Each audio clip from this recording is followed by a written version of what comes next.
Sabe aquela imagem que a gente tem da ciência? Aquele momento eureka, um estalo de genialidade que muda tudo? Pois é.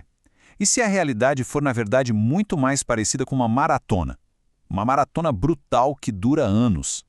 Hoje a gente vai levantar o véu e mostrar o que realmente acontece. O passo a passo de uma grande descoberta científica.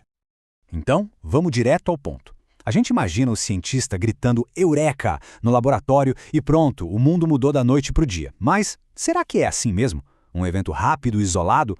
Olha, a realidade é bem mais complexa e vou te dizer, muito mais interessante. E olha só que exemplo perfeito disso. Depois daquela famosa demonstração do exoesqueleto na Copa do Mundo, no dia seguinte já tinha gente cobrando: cadê os artigos publicados? Essa reação imediata mostra bem o tamanho da confusão que existe sobre o tempo e, principalmente, o rigor que a ciência de verdade exige para validar um avanço desses.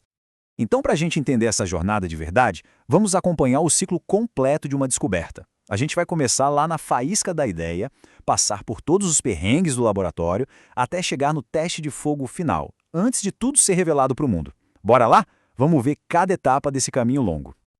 É aqui que tudo começa. Mas esquece aquela história de uma ideia perfeita surgindo do nada. Na real, o ponto de partida é um volume, enorme de pensamentos e possibilidades. E o que vem depois é um processo de refinamento, e é um refinamento brutal. Pensa assim, um cientista pode ter, umas 1000 ideias que, na hora, nos primeiros segundos, parecem simplesmente geniais. É aquele momento de inspiração, sabe? A faísca inicial, a matéria-prima com que se começa a trabalhar. Só que aí vem a dura realidade. No dia seguinte, com a cabeça mais fria, uma análise rápida já mostra que, 99% daquelas ideias brilhantes ou não são viáveis ou simplesmente não levam a lugar nenhum. É isso mesmo. Só uma fração minúscula sobrevive a esse primeiro filtro. E aqui está o pulo do gato. O objetivo de um cientista não é só provar que a própria ideia está certa. O grande lance é formular uma pergunta tão boa, tão clara, que ela possa ser testada para valer.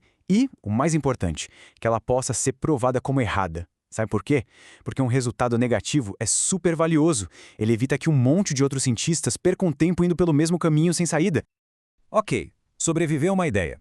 E agora? Bom, agora a gente entra numa parte que quase ninguém vê.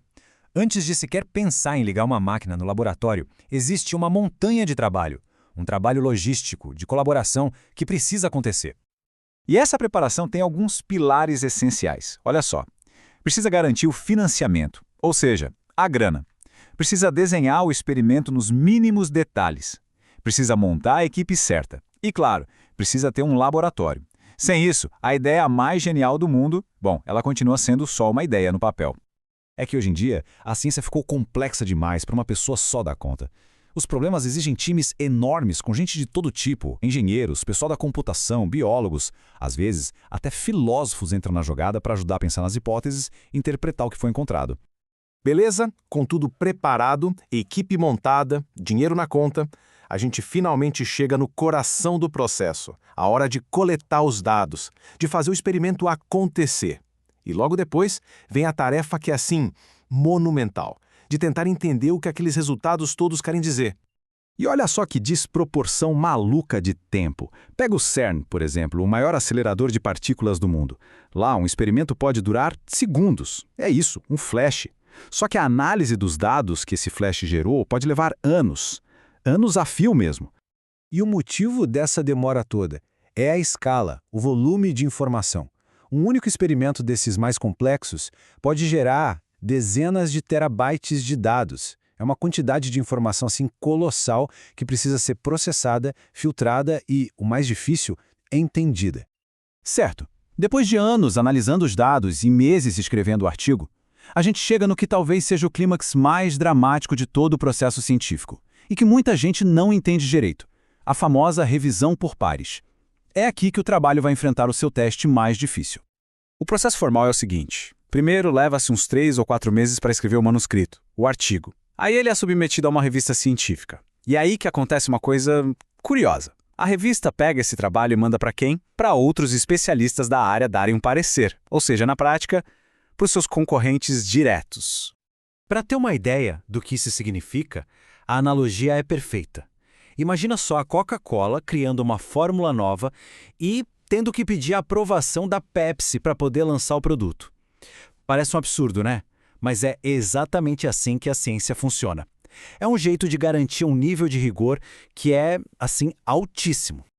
E não é à toa que a descrição para esse processo é brutal. A expressão usada é briga de foice. Por quê? Porque as pessoas que estão revisando aquele artigo são as mesmas que competem com você pelos mesmos financiamentos, pelo mesmo prestígio, pelo mesmo reconhecimento. Definitivamente não é um ambiente só de flores e colaboração. É por isso que ser aceito de primeira é uma coisa raríssima, quase uma lenda. O normal é um processo longo de idas e vindas. São 2, 3, às vezes 4 rodadas de revisões. Críticas vêm, o cientista responde, faz novas análises e essa conversa toda pode levar de 1 a 2 anos até que X chegue num ponto final.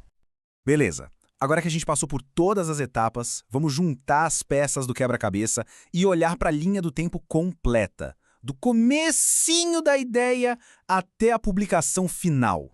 Quando a gente bota tudo na ponta do lápis, o cenário fica bem claro. Olha só, primeiro ano, a fase da ideia, da hipótese. Ano 2, correr atrás de financiamento e montar equipe.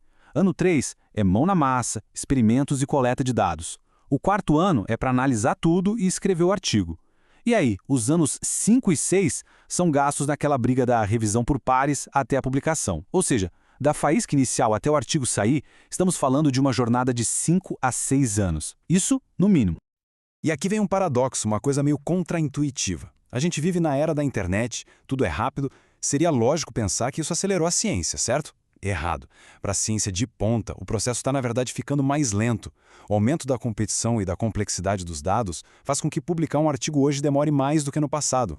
Isso tudo leva a gente para uma reflexão final.